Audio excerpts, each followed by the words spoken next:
मी आज एक कथा सांगणार आहे. माझ्या कथेचे नाव आहे ज्ञान व आचरण. आचार्य ब्रह्मपुत्र यांच्या आश्रमातील 3 वर्षाचे अध्ययन पूर्ण झाले. त्यांनी आश्रमाची गृहस्थाश्रमात प्रवेश करण्याची परवानगी मागितली. तथापि त्यांनी तपासून पाहिल्याशिवाय आचरण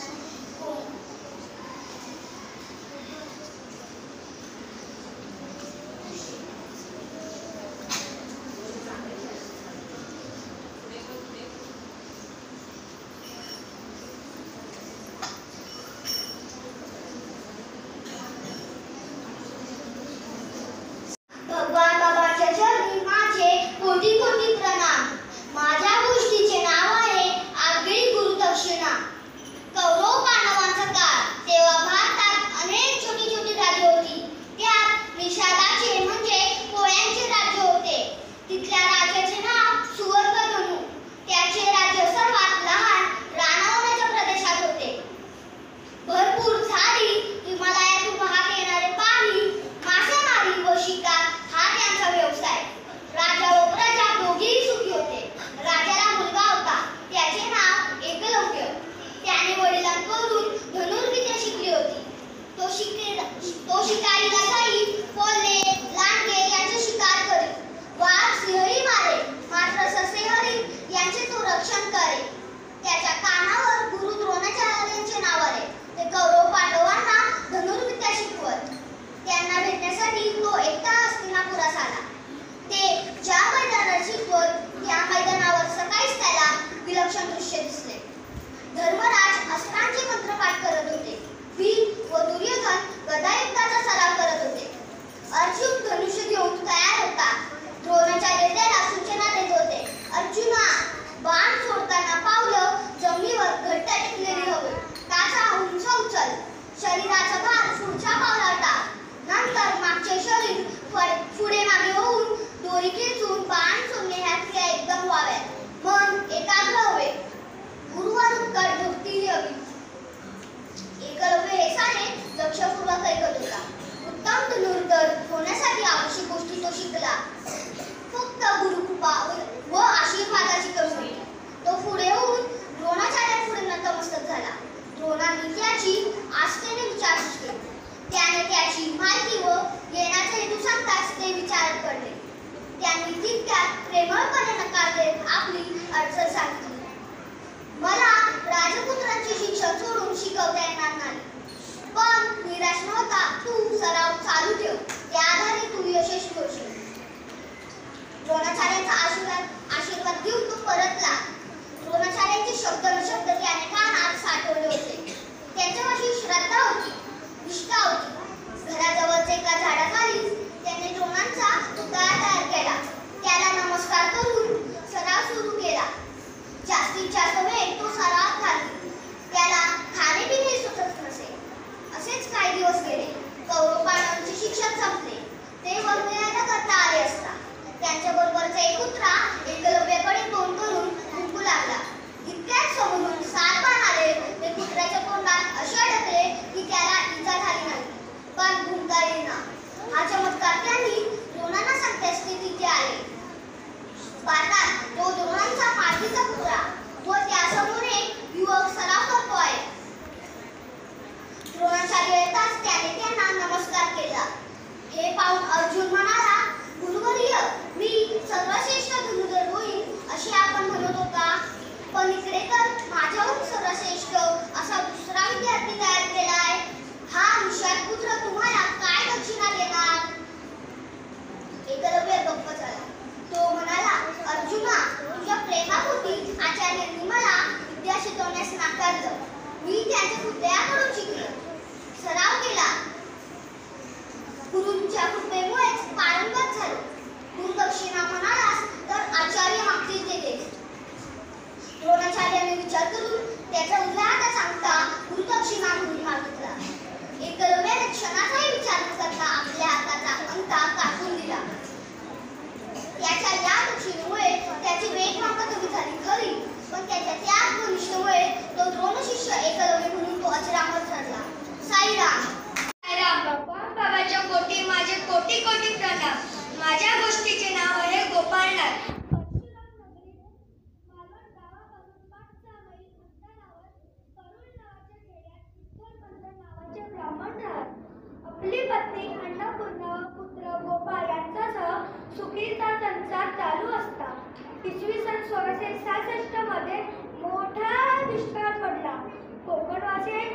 प्रचंड हाल झाले.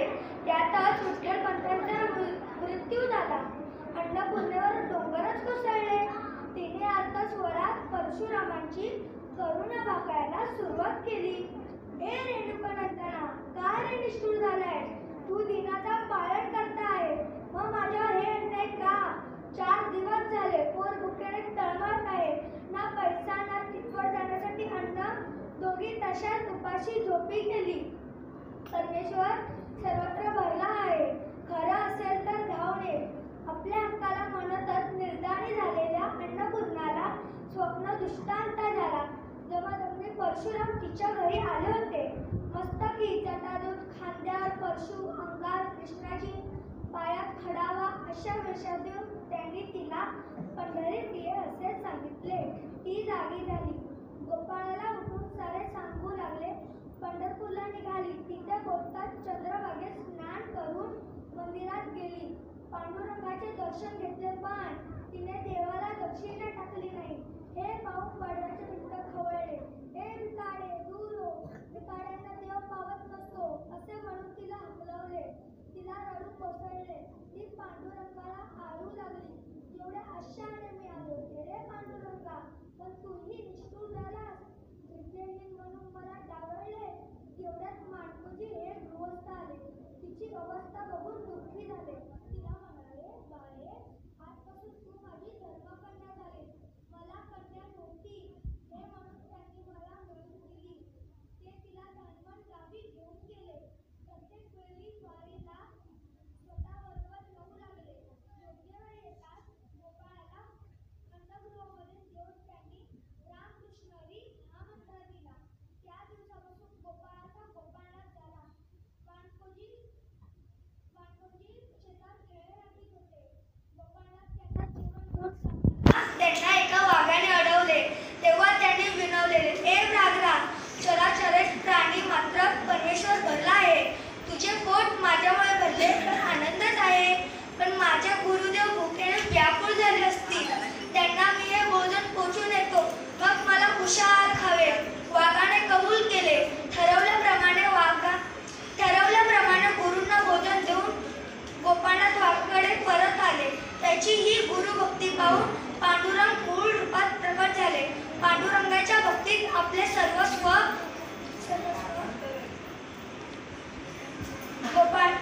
विसरलेला गोपाळनाथांना एकदा सावंतवाडीला कीर्तनाला जायचे होते, पण ते विसरले.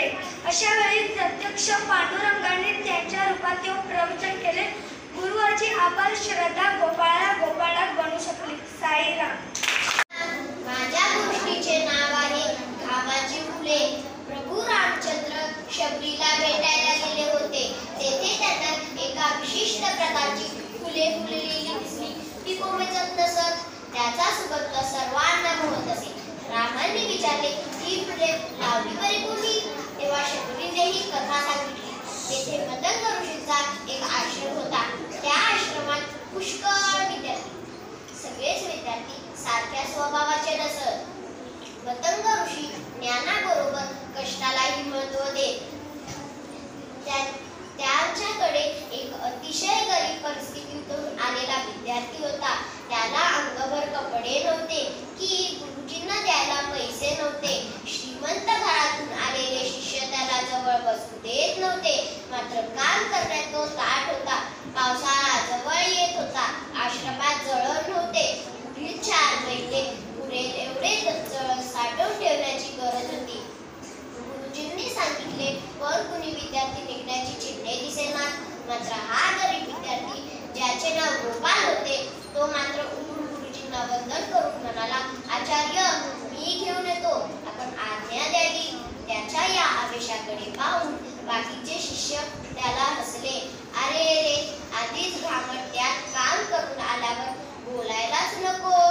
बिचारा गोपाळ हिरमुसला. गुरुजींची आज्ञा घेऊन तो निघाला.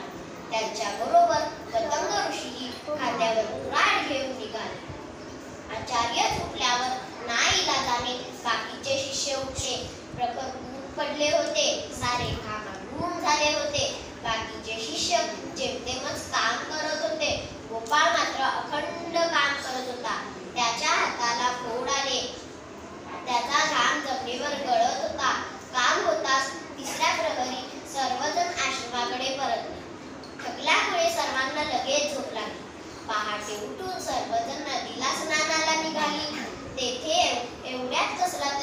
वसंताला, तसा सुगंध पूर्वी कधीच आला नव्हता. सर्वजण इकडे तिकडे शोधू लागले.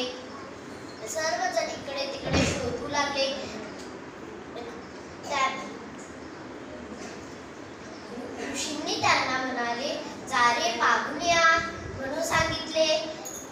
बाकीचे शिष्य उड्या मारत पळाली. मतंग ऋषी गहिवरले. घमे जाती कुसीमानी म्हणत त्याने गोपाळाला जवळ घेतले. बाकीची मुले खचील झाली. त्यांना पश्चाताप झाला. त्यांच्या डोळ्यातून पाणी आले. गुरुजी म्हणाले, मुलांनो, जगात सर्वात श्रेष्ठ पाणी कोणते? गंगा, यमुना, इतर नद्या, सप्त समुद्राचे की स्वाती नक्षत्राचे की पश्चातापांच्या अश्रूंचे? दुसऱ्यांच्या दुःखाने जे नयन डबडबतात ते छे. या सर्वांपेक्षा श्रमजीवी माणसाच्या अंगातून येणारे घाम श्रेष्ठ, कारण ते सर्व जगाचे पोषण आहे. देव पाऊस पाडतो. शेतकऱ्याने घाम गाळला नाही तर शेती पिकेल का? ही सृष्टी जगेल का? म्हणून हे लक्षात ठेवा, सर्वात श्रेष्ठ घाम. या घामातून आलेले फूल कधी कोमजणार नाही. सर्व मुलांनी मान हलवत म्हणाले, होय गुरुजी, आम्हाला श्रमाचं महत्त्व समजलं. मी या घामाच्या सुगंधाचंही आजपासून आम्हीही कष्ट करू. गुरुजी हसत म्हणाले, तथास्तु. धन्यवाद. साईराम. परिवर्तन किरण कांबळे. मी इयत्ता 4थी मध्ये शिकत आहे. माझ्या गोष्टीचे नाव आहे धर्मार्थ. एका शहरात मध्यवर्ती ठिकाणी एका उंच खांबावर एक रत्नजडित पेला ठेवला होता. खाली लिहिले होते, जो कोणी या पेल्याला हात न लावता मंत्रबळाने वा योग शक्तीने खाली आणेल, त्याच्या सर्व इच्छा पूर्ण केल्या जातील. गौतम बुद्धाचा शिष्य कश्यप तेथे जात असताना त्याने तो मजकूर वाचला. दूर उभे राहून मंत्रशक्तीने त्याने तो पेला आपल्या हातात खेचून घेतला. सर्व प्रेक्षक व पहारेकरी चकित झाले. त्याच्या मागे मागे ते बौद्ध विहारात आले. त्यांनी भगवान बुद्ध की जय अशा घोषणा सुरू केल्या. बुद्धांनी हे ऐकले. कश्यपाजवळचा पेला घेऊन तो त्यांनी फोडून त्याचे तुकडे तुकडे केले. सर्व शिष्यांना उद्देशून ते म्हणाले, माझ्या प्रिय शिष्यांनो, मी तुम्हाला यापूर्वी सांगितलंय व अखेरपर्यंत सांगेन की चमत्काराच्या मागे लागू नका.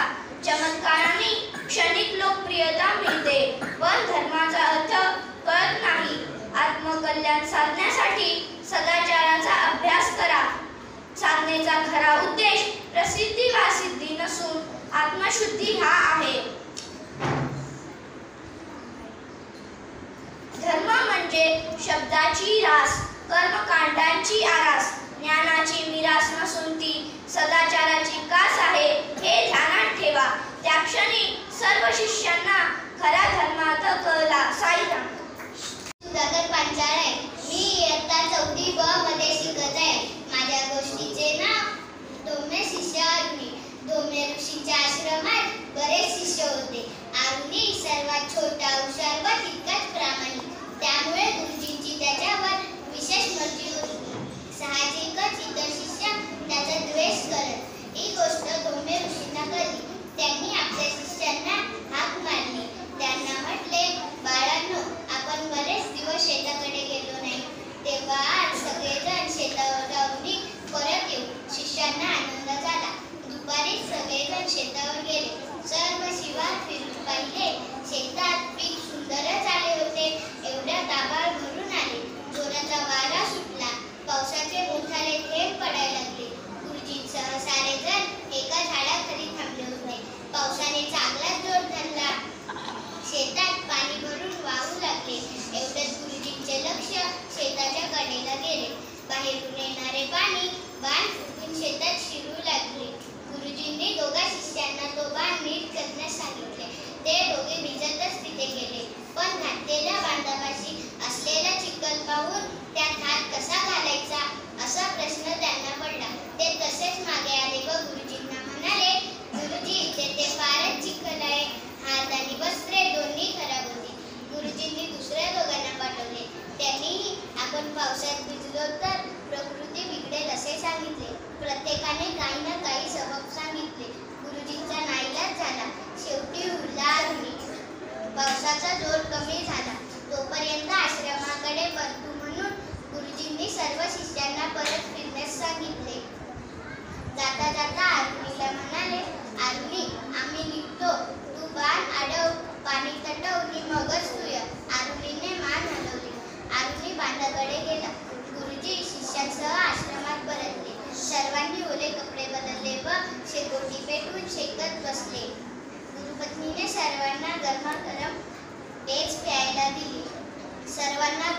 अंथरून झोपायच्या तयारीला लागले.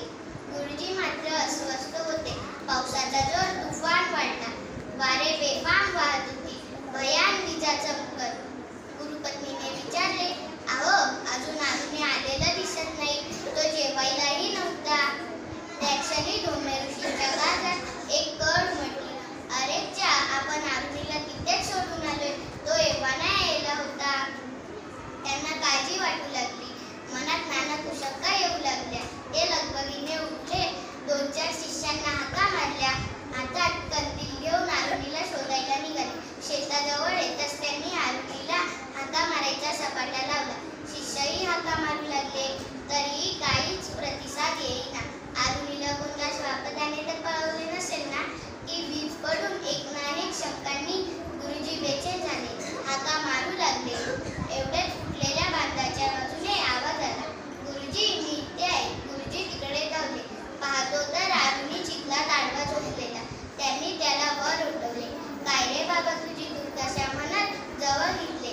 आरुणी म्हणाला, "गुरुजी, बांध काही केल्या उभा रेना. पाणी शेतात घुसले तर सगळी पिके कुसली. म्हणून मीच आडवा झोपून पाणी अडवले. नाहीतर चिखलात माकडलेल्या थंडीनं काकडणाऱ्या आरुणीला." गुरुजींनी जवळ घेतले. आपले उपरणे त्याच्या अंगावर पांघरत ते म्हणाले, "धन्य आहेस आरुणी. तुझ्यासारखा शिष्य मिळायला भाग्य लागतं." त्याला घेऊन ते आश्रमात आले. गुरुपत्नीने त्याला गरम गरम दूध दिले. प्रेमाने जेवू घातले. आरुणीच्या डोळ्यात पाणी पाहून ते म्हणाले, "का रे बाळा, का रडतोस?" आरुणीचा फुलका दाटला. "गुरुजी, मी बाण अडवू शकलो नाही." गुरुजी हसले. "वेड्या, बाण दुरुस्त झालाय सुद्धा. मी तुझी परीक्षा पाहिली. आता आज जाऊ." गुरुपत्नीच्या कुशीत शिरत आरुणी खुदकन हसला.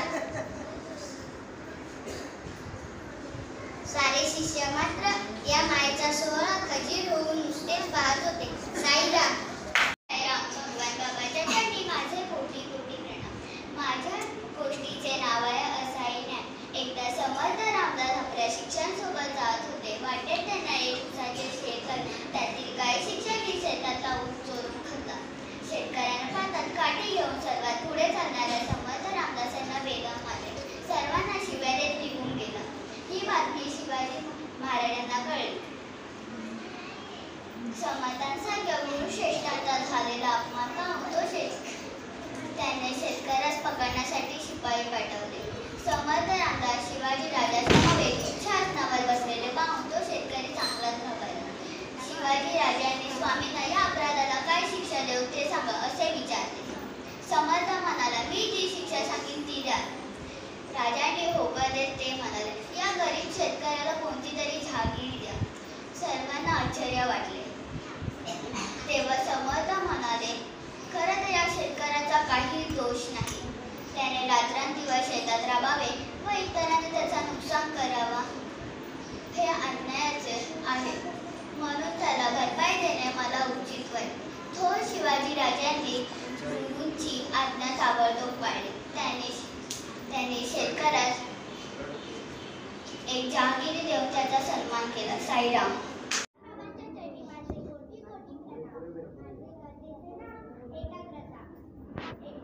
एका शिष्याने आपल्या गुरुला विचारले, "गुरुदेव, मला साधनेचे खरे रहस्य कशात असते ते सांगा." गुरुदेव त्याला घेऊन एका गावात गेले. एक शेतकरी शेतात नांगरी करत होता.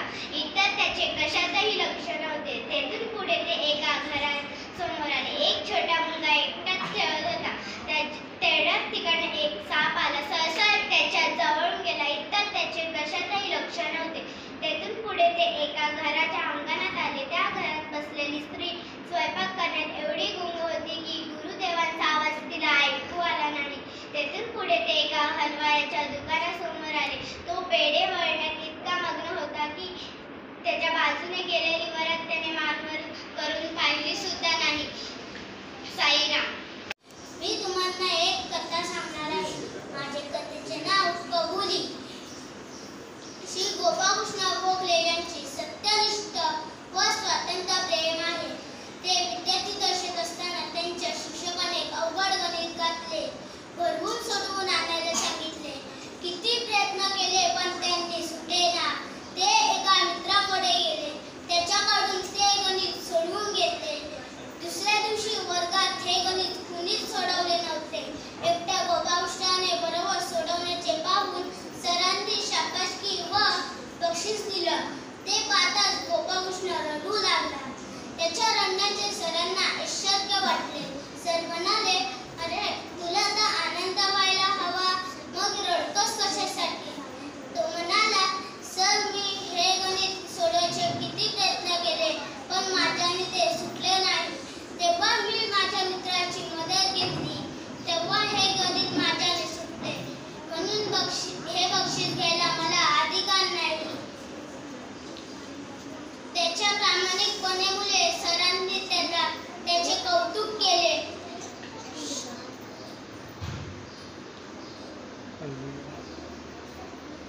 तिचं आयुष्य चांगलं नाही.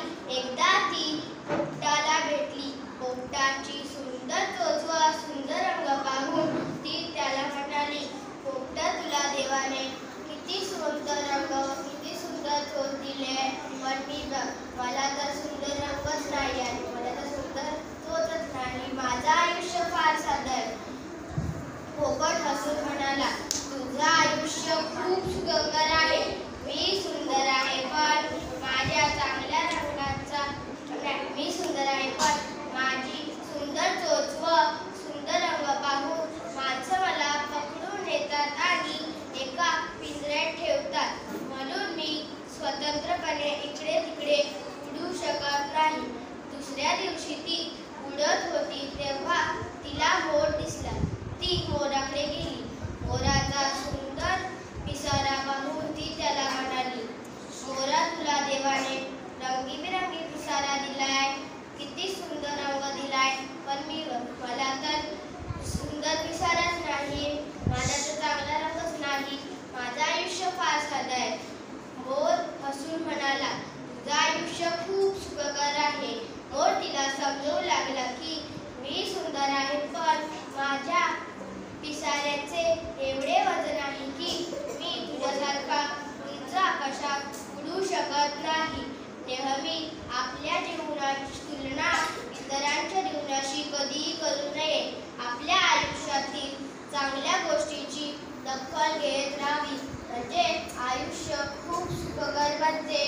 तात्पर्य, आपल्या आयुष्याचा सौंदर्य असलं तर समाधान मिळते आणि आयुष्य खूप सुंदर बनते. साईराम. तिचे नाव आहे मगर आणि माकड. नदीच्या किनारी एक आंब्याचे झाड होते. त्या झाडावर एक माकड राहत होते. एके दिवशी एक मगर नदीच्या पाण्यातून बाहेर आला. त्याला खूप दिवस शिकार मिळाली नव्हती म्हणून त्याला खूप भूक लागली होती. मगर माकडाला म्हणाला, मला खूप भूक लागली आहे, मला काहीतरी खायला दे. भुकेला मगर पाहून माकडाने त्याला आंब्याची फळे खायला दिली. मगराला ती फळे आवडली म्हणून मगर रोजच माकडाकडून आंबे मागू लागला. मगर आणि माकडात मैत्री झाली. ते दोघेही चांगले मित्र झाले. एके दिवशी मगराने काही आंबे आपल्या बायकोसाठी घरी नेले. अत्यंत गोड आंबे खाल्ल्यावर मगराची बायको मगराला म्हणाली, एवढे गोड फळे खाणाऱ्या त्या माकडाचे काळीज किती गोड असेल, नाही का? मग मगराची बायको मगराला म्हणाली, मला त्याचे काळीज आणून द्या. असा हट्ट बायकोने धरल्यामुळे मगराकडे काहीच उपाय राहिला नाही. मगर या कामासाठी तयार झाला. दुसऱ्या दिवशी मगर माकडाकडे गेला आणि म्हणाला, प्रिय मित्रा, माझ्या प्रिय बायकोने तुला घरी जेवणासाठी बोलावले आहे, तर तू कृपया येशील का माझ्यासोबत? माकड हो म्हणाले. माकड मगराच्या पाठीवर बसले आणि दोघेही घरी जायला निघाले. मगराला राहावले नाही म्हणून त्यांनी माकडाला सांगितले, माकडा, माझ्या प्रिय बायकोला तुझे काळीज खायला हवे होते म्हणून आपण घरी चाललो आहोत. माकडाला कळाले की आपण जर याच्यासोबत घरी गेलो तर आपल्याला मारून टाकणार आहे, म्हणून तो मगराला म्हणाला, अरे, तू मला आधी का नाही सांगितलेस? मी फिरायला जाताना माझे काही झाडावरच ठेवून जातो. मगर माकडाला म्हणाला, आता काय करायचे? माकड म्हणाला, आपण परत जाऊया का नदी किनारी? मगर हो म्हणाले. दोघेही नदी किनारी पोहोचले. माकड मगराच्या पाठीवरून उतरले आणि झाडावर चढले. बराच वेळ झाला माकड खालीच नाही उतरले.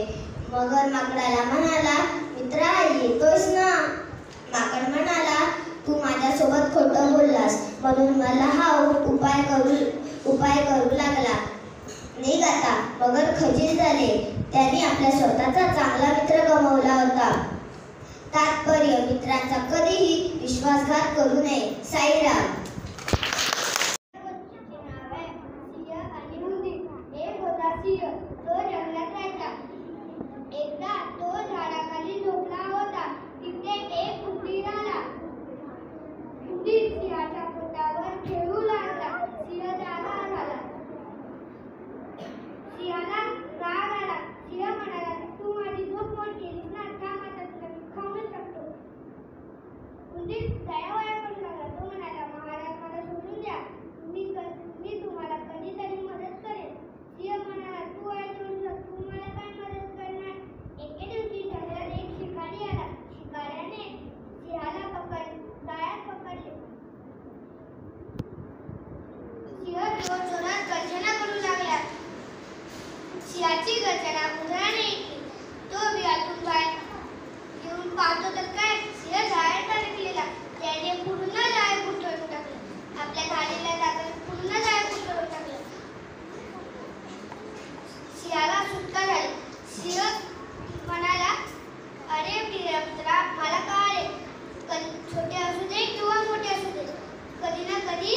आपली गरज भासते. तात्पर्य कधीही कुणाला कमी समजू नये. साईराम. माझे नाव सुरेश सुरे. शेती एका चित्रामध्ये आज मी कोणत्याबद्दल गोष्ट सांगणार आहे. मला गोष्टीचे नाव आहे एक गरीब मुलगा. एकेकाळी एक गरीब मुलगाच्या घरी एक सोन्याची अंडे देणारी एक कोंबडी होती.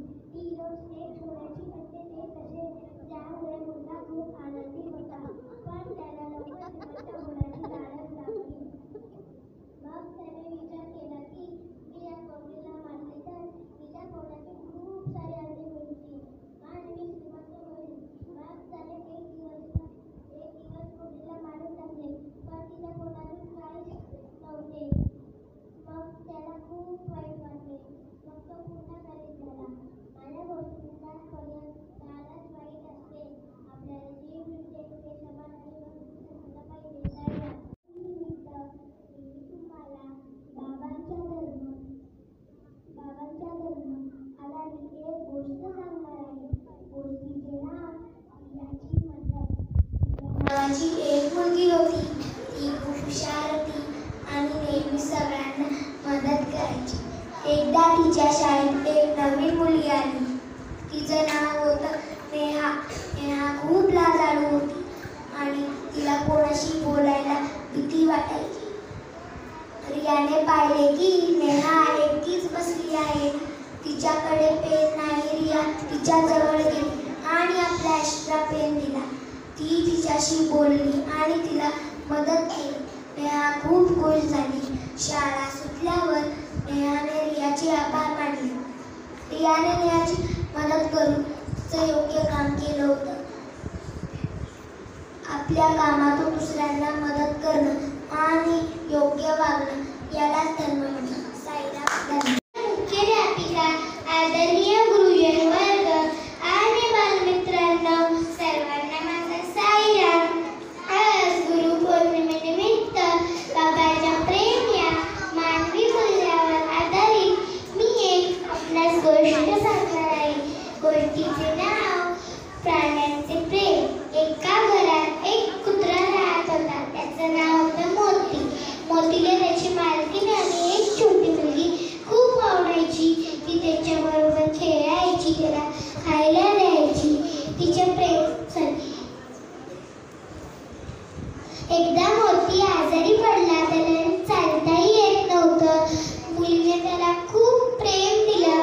ती त्याच्याजवळ बसायची, त्याला घास बनवायची. तिच्या प्रेमाने आणि काळजीने मोती लवकरच बरा झाला. मोती तिच्या पायाजवळ येऊन बसला आणि शेपटी हलवू लागला. तिच्या प्रेमाने आणि काळजीने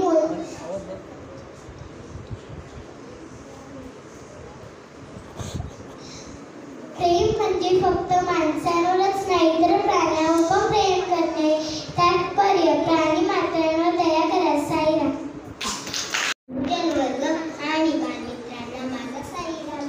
गुरुपौर्णिमेनिमित्त बाबांच्या सत्य या मानवी मूल्यावर आधारित मी एक गोष्ट आपणास सांगणार आहे. गोष्टीचे नाव प्रामाणिक राजू. एका गावात राजू नावाचा एक मुलगा होता. त्याला चित्र काढायला खूप आवडायचं. एकदा त्याच्या वर्ग शिक्षकांनी सगळ्यांना एक चित्र काढायला सांगितलं आणि म्हणाले की जो सर्वात चांगलं चित्र काढेल त्याला बक्षीस मिळेल. राजूने एक सुंदर घर, झाड आणि नदीचं चित्र काढलं. पण त्याला वाटलं की त्याच्या मित्राचं चित्र त्याच्यापेक्षा जास्त चांगलं आहे. त्यामुळे जेव्हा शिक्षक सगळ्यांची चित्र बघायला आली तेव्हा राजू म्हणाला, सर, माझ्या मित्राचं चित्र माझ्यापेक्षा जास्त चांगलं आहे. शिक्षकांनी दोन्ही चित्र पाहिली आणि राजूचं कौतुक केलं. ते म्हणाले की राजू, तुझं चित्र खूप सुंदर आहे, पण त्याहूनही सुंदर तुझं खरं बोलणं, सत्य बोलणं ही खूप चांगली गोष्ट आहे. राजू आनंदित झाला. त्याला समजलं की खरं बोलणं हे नेहमीच महत्त्वाचं असतं. तात्पर्य आपण नेहमी खरे बोला.